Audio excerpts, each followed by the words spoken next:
Tapi kalau bicara dengan sudut lain itu sekitar 12 sampai 13. Kemudian poin ketiga situ kemudian pemerintah dalam hal ini Wakil Menteri Dalam Negeri Pak Wimpi dan juga PJ Gubernur yang sebelumnya Pak Nikolas Kondomo, kemudian digantikan sekarang Pak PJ Pak Felix Wanggai. Kemudian itu terus memaksakan proses itu terus jalan, dan tindakan penolakan ini terus berjalan juga dari kami pihak kontra, kemudian secara internal pro juga. Hari ini sudah terjadi dua kubu.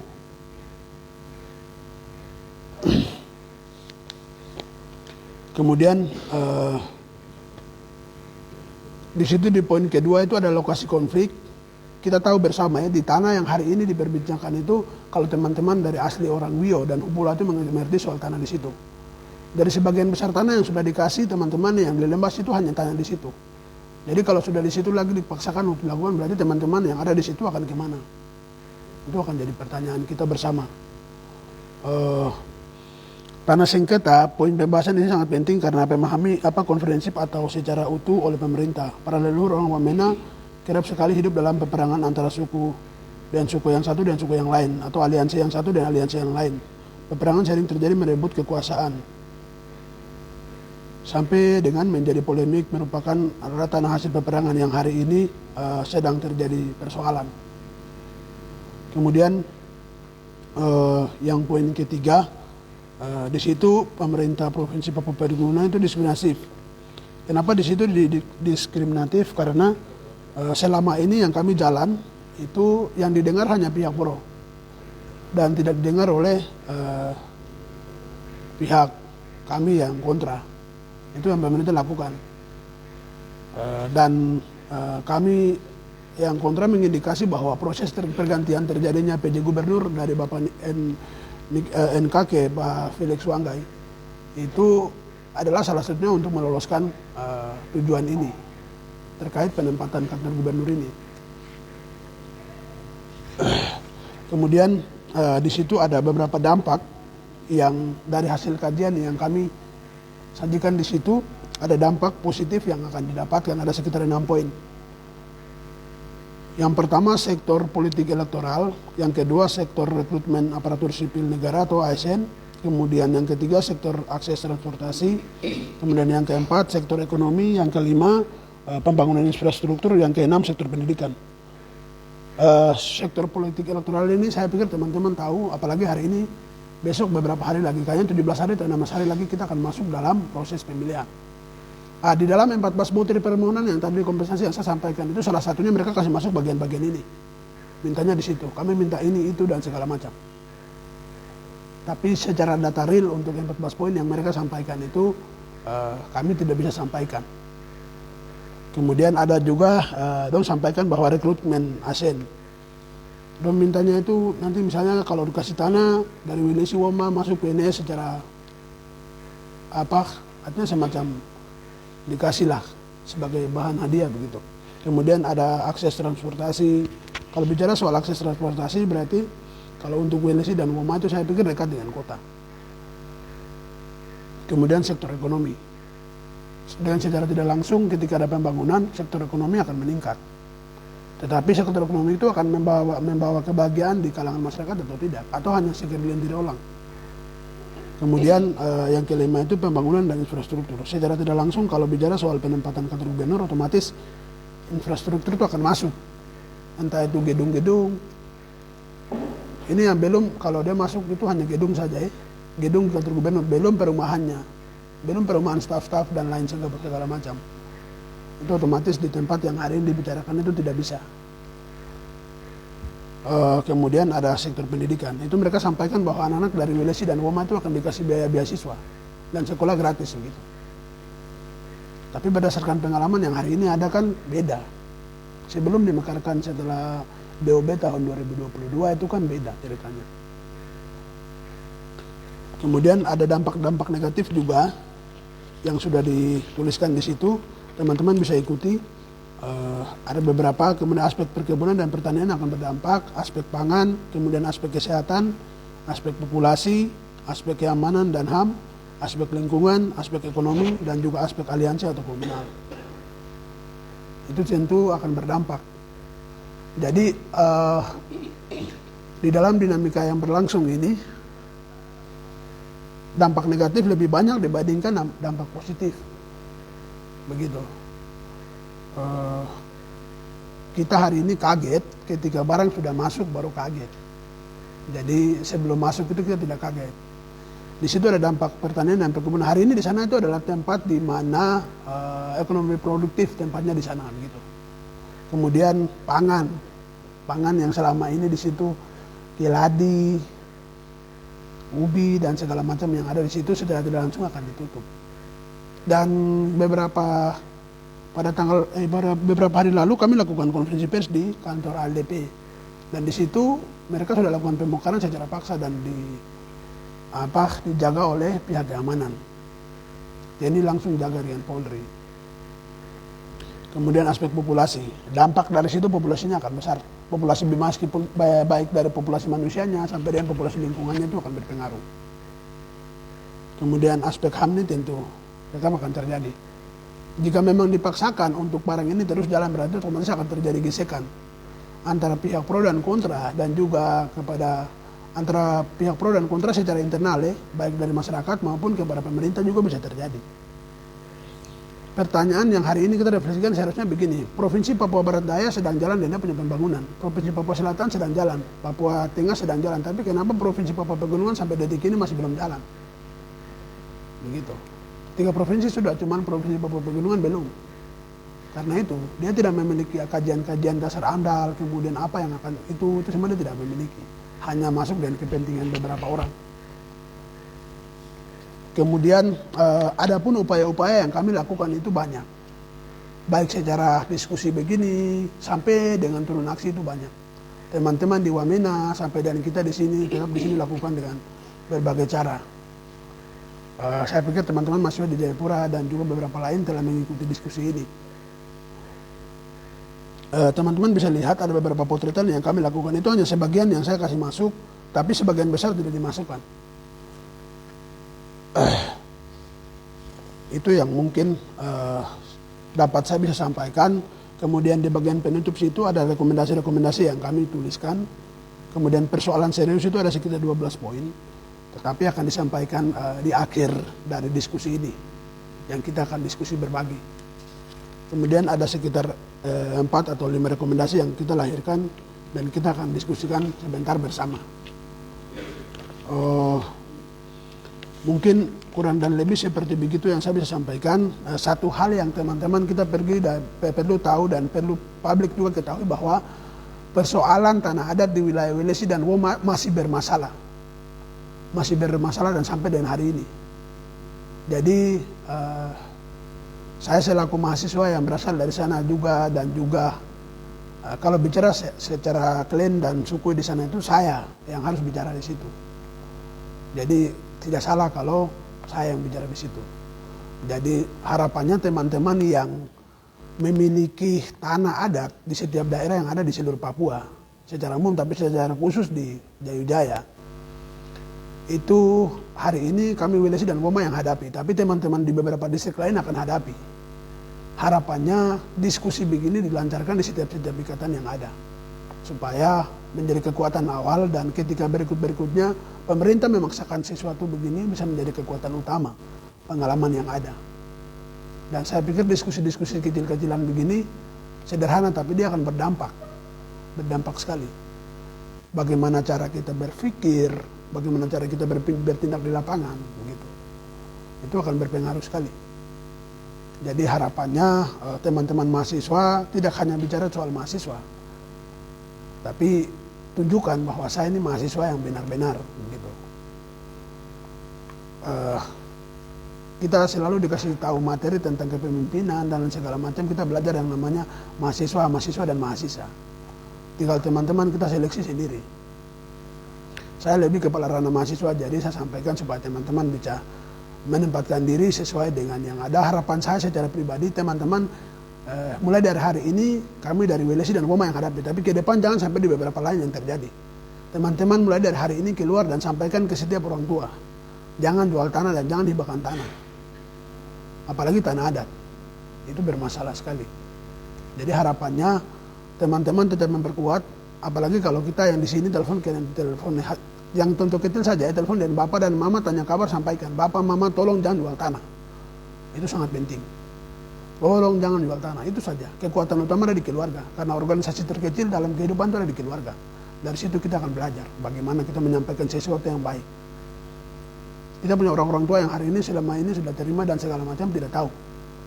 Jujur, kita yang di WLSI teman-teman bisa ketahui seandainya kalau ada satelit yang merekam orang-orang yang sudah ambil dana itu, seperti apa yang mereka terjadi hari ini.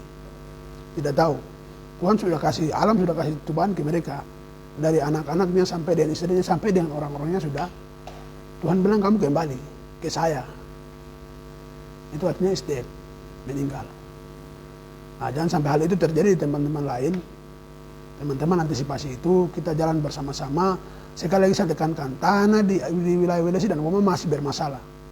Masih bermasalah. Dan saya minta kepada teman-teman yang bergerak di pergerakan di mahasiswa, khususnya di HMPJ, kemudian di beberapa ikatan lain, diskusikan barang ini jalan. Dan harapannya bidang terkait itu bisa bicarakan barang ini. Begitu. Dan hari ini Koalisi Hukum dan HAM yang mendorong barang ini terus kita jalan. Dan harapannya ada dukungan-dukungan lain. Mungkin itu yang pandangan saya seperti bisa sampaikan. Ke depan kalau kami gelar diskusi begini, teman-teman bisa ikuti juga secara live streaming maupun hadir begini. Harapannya langsung hadir supaya pembobotan secara pandangan mahasiswa dan juga para pelaku yang pernah terlibat di dalam, kemudian apa yang mereka rasakan. Setelah itu diberikan penguatan dengan kekuatan hukum, kemudian dikasih solusi seperti apa. Itu kita akan bisa rasa. Apalagi kita yang anak-anak di pegunungan. Itu nanti dampaknya akan terjadi besok 10-20 tahun ke depan. Hari ini sudah dikasih PJ Gubernur, besok kalau definitif itu lebih parah. Itu lebih parah nanti. Jadi sebelum lebih parah, kita sekarang siapkan. Anak-anak yang bisa membela tanah adat, wilayah-wilayah sengketa, kemudian tempat-tempat sakral itu kita harus disiapkan dari hari ini. Mungkin kurang dan lebih itu yang dapat bisa saya sampaikan. Selebihnya kita akan diskusi sebentar. Jika memang ada yang ingin ditanyakan atau bagaimana proses perjalanan kami jalani ini, baik secara teman-teman di live streaming maupun di sini bisa ditanyakan, yang di live bisa diketik di kolom komentar supaya setelah ini berjalan kami bisa menjawab. Mungkin kurang lebih itu yang bisa saya dapat sampaikan. Kesempatan saya kembalikan kepada moderator. Terima kasih.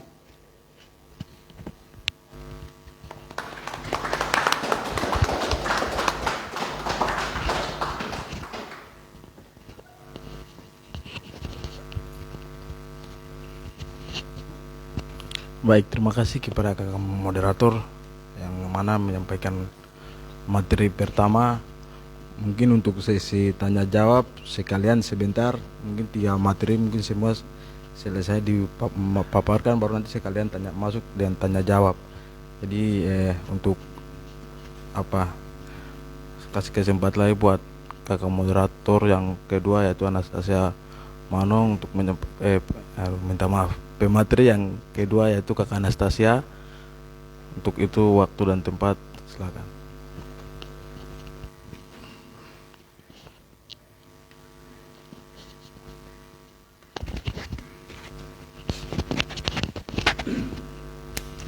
Selamat malam semuanya. Hidup mahasiswa. Hidup perempuan Papua. Hidup perempuan Papua penjaga hutan dan tanah adat. Oke, terima kasih. Yang pertama, terima kasih buat teman-teman yang ada di asrama Nayak 2 sini. Saya ini sudah 6 tahun baru ke sini lagi. Dulu suka main-main ke sini karena ada teman-teman dari PMKRI. Terima kasih buat Abang Direktur LBH Papua dan juga teman-teman yang sudah hadir bersama kami di diskusi terkait dengan perampasan tanah adat. Perkenalkan, saya punya nama Anastasia Manong, perempuan tanah dari Bovendigul. Dulunya biasa bilang Merauke. Nah, perempuan tanah dari Bovendigul. Saya punya bapak suku Muyu, mama dari suku Mandobo dari Pengeningrum, perbatasan dengan Republik Indonesia. Saya lahir dan besar di tanah milik orang Auyu, suku Auyu. Lahir dan besar di situ. Tempat tinggal saya tuh di tanah Sokanggo. Jadi Sokanggo tuh artinya tanah Auyu, tinggalnya di situ. Lalu saya akan memperkenalkan sedikit itu Amperamada. Amperamada tuh aliansi mahasiswa pemuda peduli masyarakat adat dan tanah adat masyarakat, tanah adat milik masyarakat. Nah, ini kami bentuk namanya aliansi. Jadi di dalamnya tuh ada beberapa komunitas. Ada di Haling Uncen, UKM dari Demokrat HAM dan Lingkungan dari Uncen. Lalu ada teman-teman dari volunteer Greenpeace, itu relawan Greenpeace. Lalu ada Kompap, komunitas mahasiswa peduli alam Papua, itu di bawahnya Walhi. Ada teman-teman dari sahabat Kowaki. Kowaki itu artinya tameng, perisai, pelindung dari bahasa suku Momuna yang ada di perbatasan Yaukimo, Asmat, antara situ. Lalu ada IMPAS, Ikatan Mahasiswa Pemuda Papua Selatan. Jadi di dalamnya tuh aliansi, jadi tidak ada ketuanya, cuma ada juru bicara. Nah, saya teman-teman mahasiswa angkat sebagai juru bicara. Saya bukan mahasiswa, saya alumni dari Universitas Muhammadiyah Papua, angkatan pertama universitas. Lalu kami bentuk aliansi ini untuk membantu mendukung sidangnya masyarakat adat Auyu. Yang ini, dia ada berdiri nih, Bapak Franky Woro. Nah, kami bantu dia. Dibantu oleh waktu itu teman-teman dari LSM dengan kuasa hukum dari LBH Papua, Abang Ego sendiri. Jadi koalisi yang Abang dibangun untuk selamatkan hutan dan adat Papua untuk membantu masyarakat adat Auyu. Suku Auyu ini suku besar yang ada di Papua Selatan. Dia ada di Asmat ada, di Merauke ada, di Kabupaten Mati ada, di Bovendigul ada. Nah, untuk di Bovendigul dia ada di 6 distrik. Suku Auyu dia satu bahasa, beda dialek saja. Lalu mereka ini adalah suku yang hidup cinta damai. Di Bovendigul tuh mereka punya tanah adat itu besar. Tanah adat mereka tuh besar. Lalu kalau kita bicara ke dulu akibat perang suku dan lain-lain, karena dulu-dulu mereka tergeser ke samping. Lalu kenapa saya memilih untuk membantu masyarakat adat Auyu? Karena saya tuh lahir besar makan di dong tempat. Kalau bukan saya dan teman-teman yang bicara, siapa lagi? Jadi kita bantu mereka. Kenapa mereka di situ? Mungkin teman-teman kemarin lihat waktu tahun lalu dari bulan Maret sampai awal November, setiap hari kita ada di PT Wenwaena. Dengan teman-teman kita bawa baliho, kita foto-foto dalam bentuk dukungan. Jadi tanah adat mereka tuh terancam secara besar-besaran. Ada beberapa dampak juga yang akan dialami oleh masyarakat suku Auyu. Dalam bahasa kasar biasa di saya punya tempat yang bilang orang Jair. Secara sukunya suku Auyu. Orang tinggal di pesisiran sungai, dataran rendah, rawa pun juga ada. Mereka ini hidup secara berdampingan dengan alam. Mereka bukan hidup kayak teman-teman di gunung dan teman-teman kayak saya punya bapak punya suku yang di mana tempat bisa menyesuaikan bekerja kebun. Dorang tidak. Dorang menyesuaikan, dorang hidup dengan apa yang disediakan alam. Mereka tidak bisa hidup tanpa sagu, suku Auyu. Dorang tidak bisa hidup tanpa sagu. Kalau tidak ada pohon sagu, dorang tidak bisa makan karena itu adalah makanan pokoknya mereka. Bukan hanya sagu pisang yang dorang keladi yang dorang makan petatas, tapi dorang makanan pokok itu dari sagu. Dan juga mereka minum air dari air yang ada di alam. Tempat mereka tinggal itu banyak anak sungai, banyak sungai besar. Yang lalu ada beberapa hewan-hewan endemik yang tinggal. Ada burung cendrawasih, lalu ada juga ini pohon gaharu, kayu besi, pohon tali rotan, dan beberapa lain. Lalu obat-obat alam yang tersimpan dalam hutan milik masyarakat adat suku Auyu. Pada tahun 2014 itu tempat mereka terancam oleh investasi. Nah, itu ada beberapa perusahaan yang sudah masuk duluan, namun karena perusahaan itu dia bermasalah dengan administrasi, jadi tahun lalu digugat oleh Kementerian Lingkungan Hidup, lalu putusan bahwa mereka mundur kalah perusahaan itu. Datang lagi yang namanya PT Indo Asena Lestari. Nah, PT Indo Asena Lestari ini adalah perusahaan sawit yang masuk. Perusahaan sawit itu masyarakat di Auyu dong tidak tahu perusahaan sawit itu yang mana. Dong tidak tahu kelapa sawit, yang dong tahu tuh pohon sagu. Pinang pun kita di sana tidak punya, itu bukan kita punya adat makan pinang. Kita secara Bovendigul tuh budaya makan pinang, adat makan pinang tuh bukan kami punya. Secara adat tuh kami mengusir roh nenek moyang yang ada dalam kami punya tempat tinggal. Jadi mereka tidak tahu kalau pohon kelapa sawit. Nah, kelapa sawit itu di daerah Bovendigul tuh sudah ada sejak 1996. Kalau tidak salah sudah tanam tuh satu distrik juga ada, namanya distrik Jair. Nah, lalu datanglah PT Indo Asena Lestari ini mengambil hak tanah mereka. Kalau teman-teman punya di sini tadi saya baca 108 hektar. Kalau mereka punya bukan 36.094 hektar untuk dijadikan sebagai lahan perkebunan kelapa sawit dengan kapasitas 90 ton yang akan dijadikan sebagai perkebunan kelapa sawit. Lalu mereka ini ada 14 marga di sana.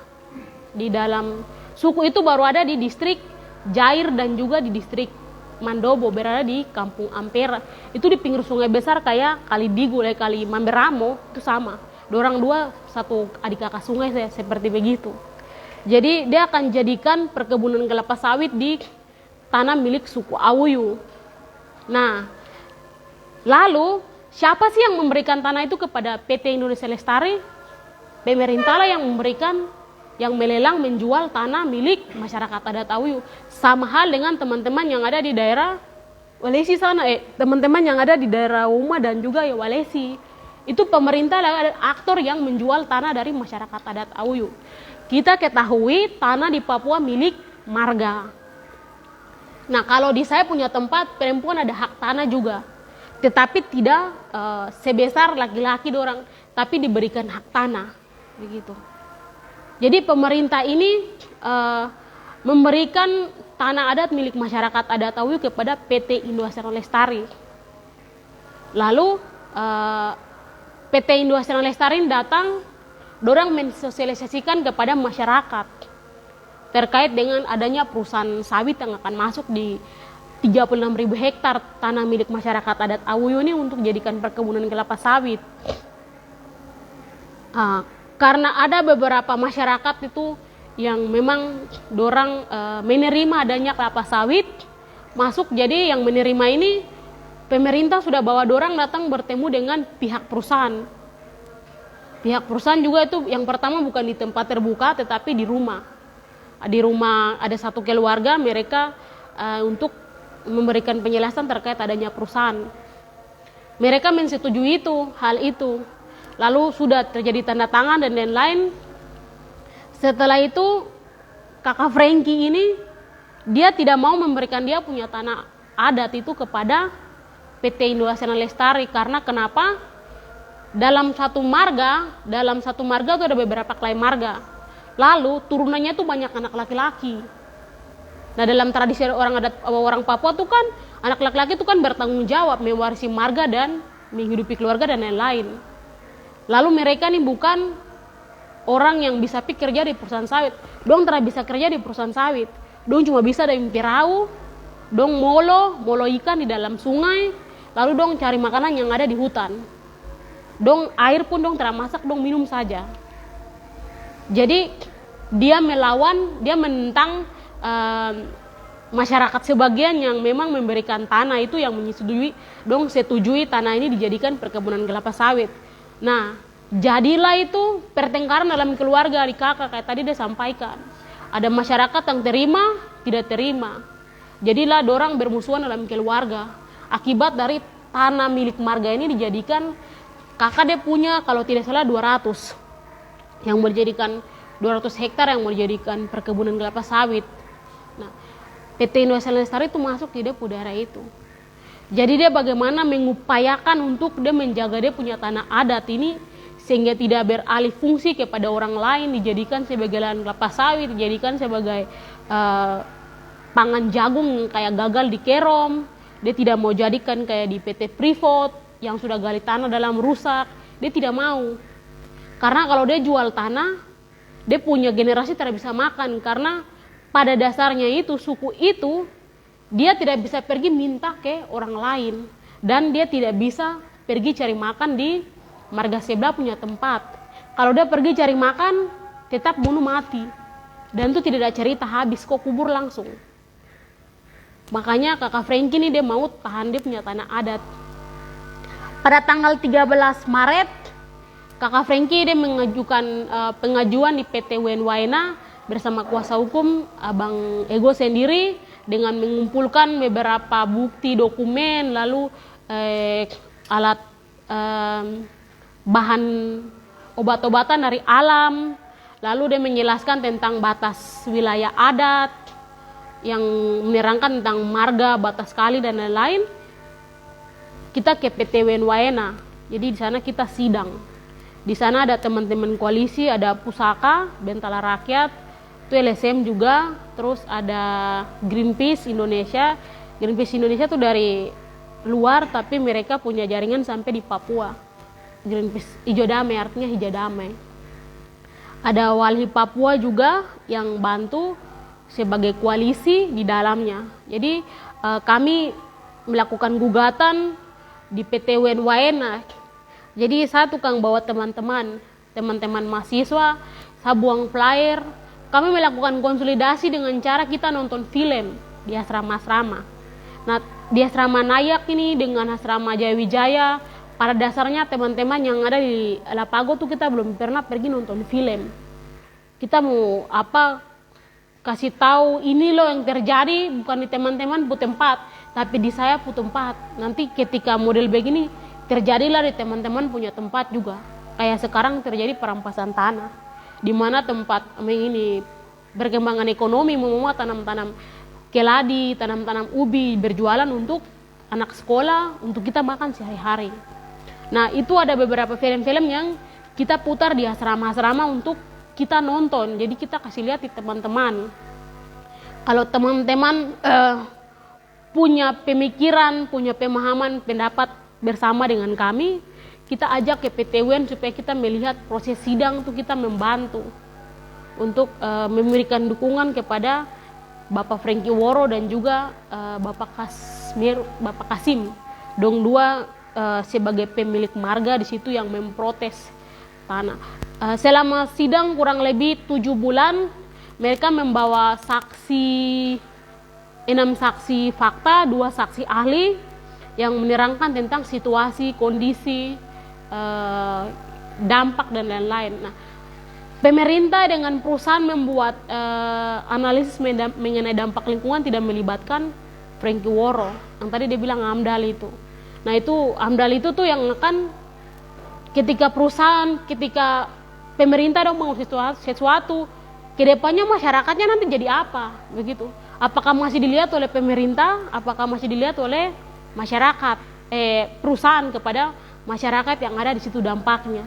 Dorang tidak melibatkan masyarakat yang ada di situ. Jadi tanya, kau tahu AMDAL? AMDAL yang mana? Saya tidak tahu.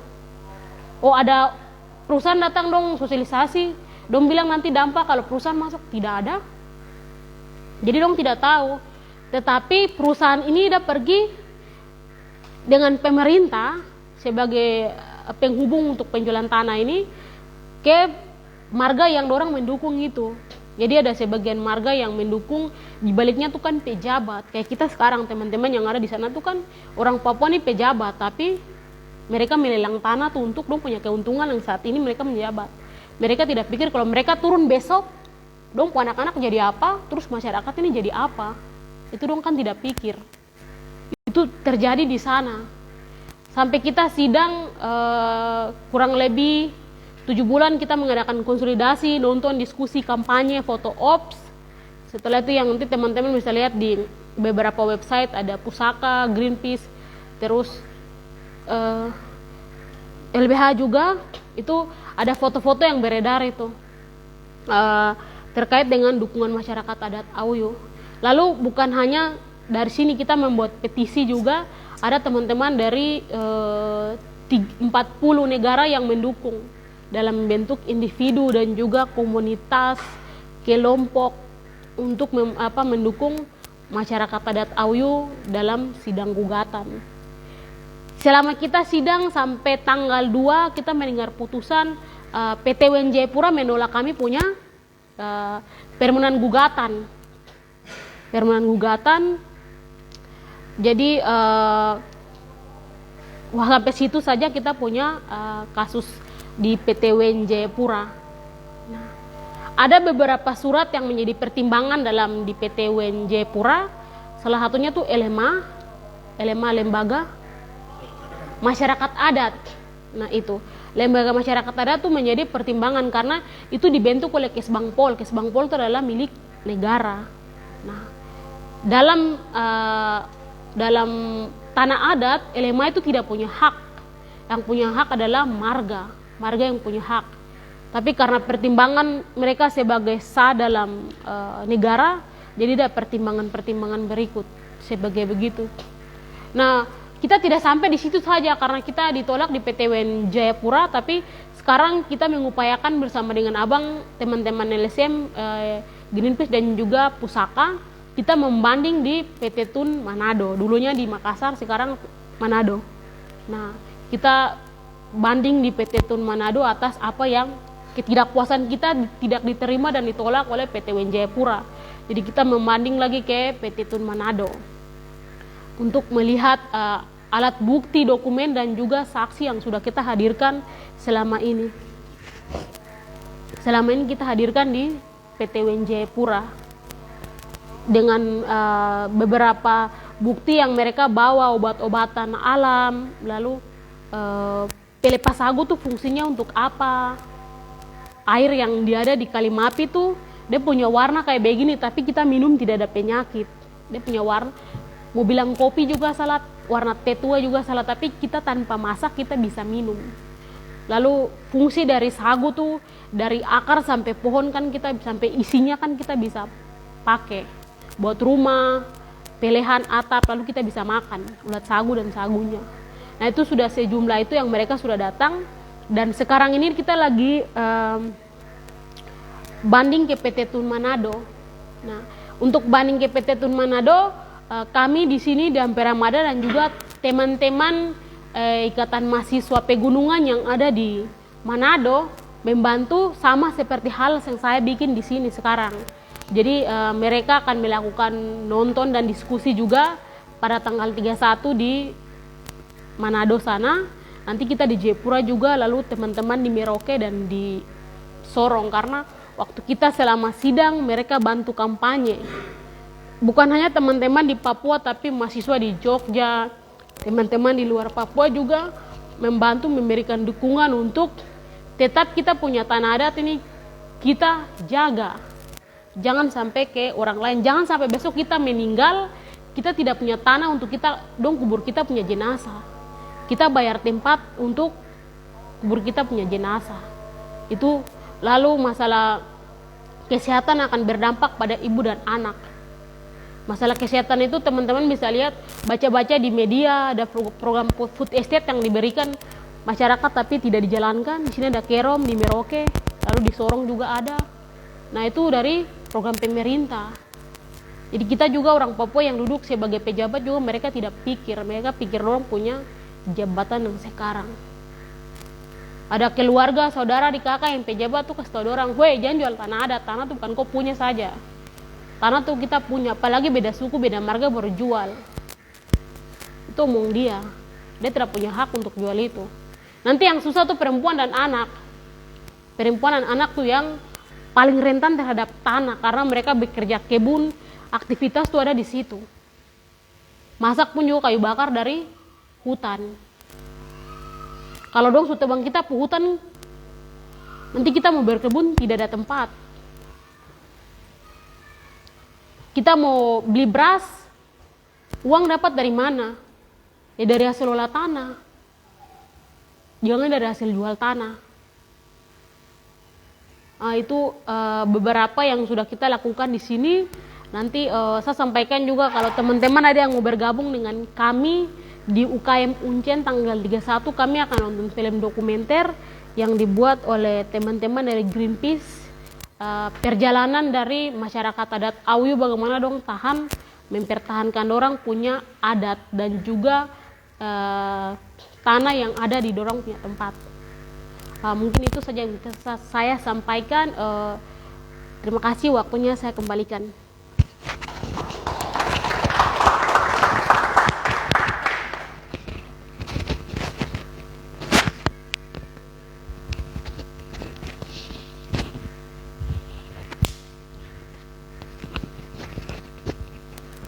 Baik, terima kasih banyak Kakanda Anastasia yang mana menyampaikan beberapa masalah yang terjadi di Ampera Mada. Nanti untuk diskusi lebih lanjut nanti kita akan sebentar tanya jawab. Yang berikut nanti saya kasih kesempatan kepada pemateri yang ketiga, yaitu kepada Direktur LBH Papua. Untuk itu waktu dan tempat dipersilakan. Oke, terima kasih. Selamat sore buat semua. Sore menjelang malam semuanya. Malam ya. Oke. Intinya sudah banyak ya yang dijelaskan oleh Yasman mewakili masyarakat adat di Woma maupun juga Welesi yang menolak adanya perampasan tanah adat mereka di dua tempat itu. Dan juga dari Anas mewakili masyarakat adat Auyu yang menolak adanya perampasan tanah adat di sana. Nah, dari dua yang dijelaskan tadi itu kita bisa tarik kesimpulannya siapa kemudian yang menjadi pelaku. Terus apa peran pemerintah di sana? Apakah menjadi pelindung atau menjadi pelaku? Kalau dari masyarakat adat Hobula khususnya di wilayah Woma dan Welesi, itu di situ kita sudah di atas lahan seluas 108 hektar itu rencananya dibangun perkantoran Provinsi Papua Pegunungan, dan yang berkeinginan untuk membangun adalah pemerintah ya. Sementara yang memiliki tanah itu adalah masyarakat adat baik di Welesi maupun juga di Woma. Nah, pemerintah dengan keinginannya untuk mendapatkan tanah itu kemudian dia masuk pada kelompok yang khususnya menerima, sementara yang menolak itu dia tidak masuk. Bahkan dalam pemberitaan terakhir kita lihat sudah ada pembayaran yang diberikan kepada kelompok yang menerima, sementara yang menolak sampai saat ini belum menerima anggaran satupun. Mereka masih tetap bertahan pada sikapnya, yaitu menolak, tidak mau menerima apapun dan tidak mau tanahnya dialih fungsikan menjadi menjadi bangunan-bangunan perkantoran Provinsi Papua Pegunungan. Nah, di sini kita sudah bisa dapat kesimpulan bahwa pemerintah dalam hal ini yang berkepentingan untuk membangun pembangunan di sana, dia bukan ada sebagai pelindung, tapi dia justru ada sebagai aktor pelaku begitu. Aktor pelaku yang menginginkan 108 hektar lahan subur, lahan pertanian milik masyarakat adat Hobula, khususnya masyarakat adat di wilayah Welesi dan Woma. Nah, perlu diketahui bahwa itu sebagai lahan produktif, lahan pertanian produktif, itu bukan hanya dari aktivitas masyarakat adat di sana yang menjadikan itu sebagai perkebunan atau lahan pertanian mereka, tapi memang di dalam peraturan pemerintah tentang tata ruang wilayah, itu wilayah itu ditetapkan sebagai lahan pertanian produktif.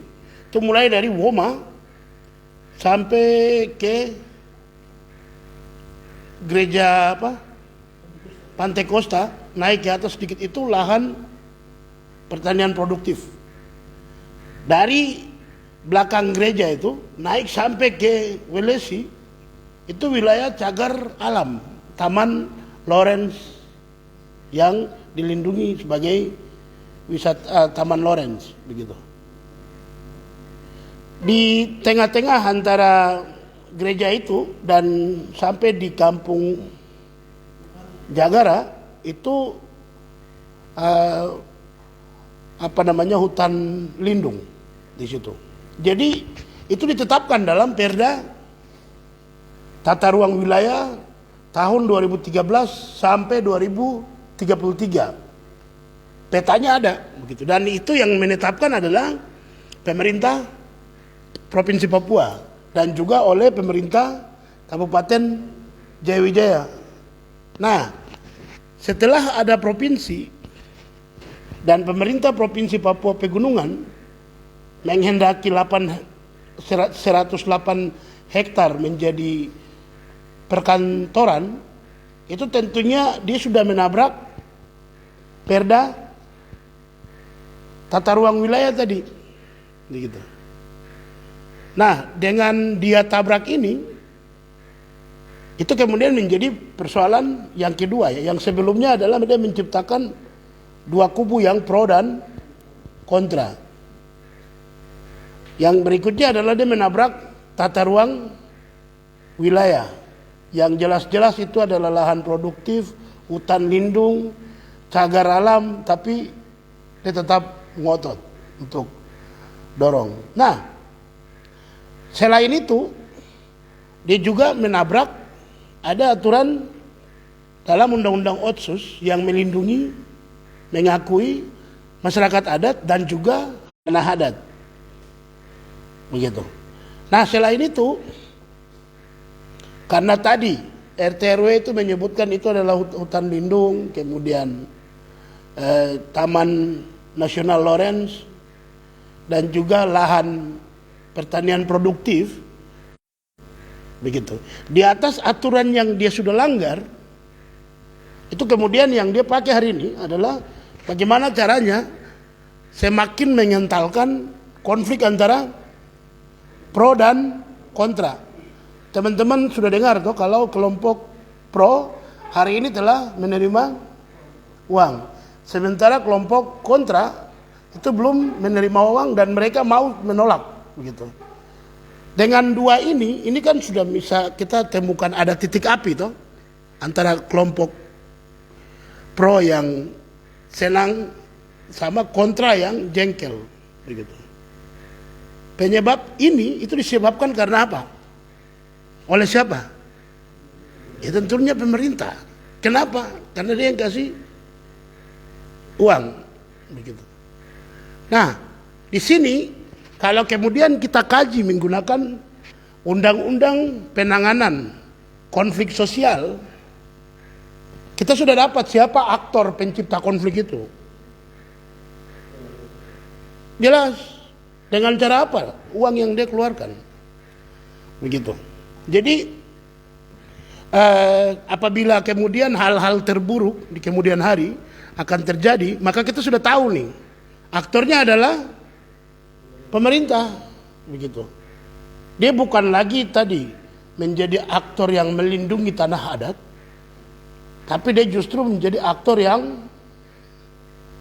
merampas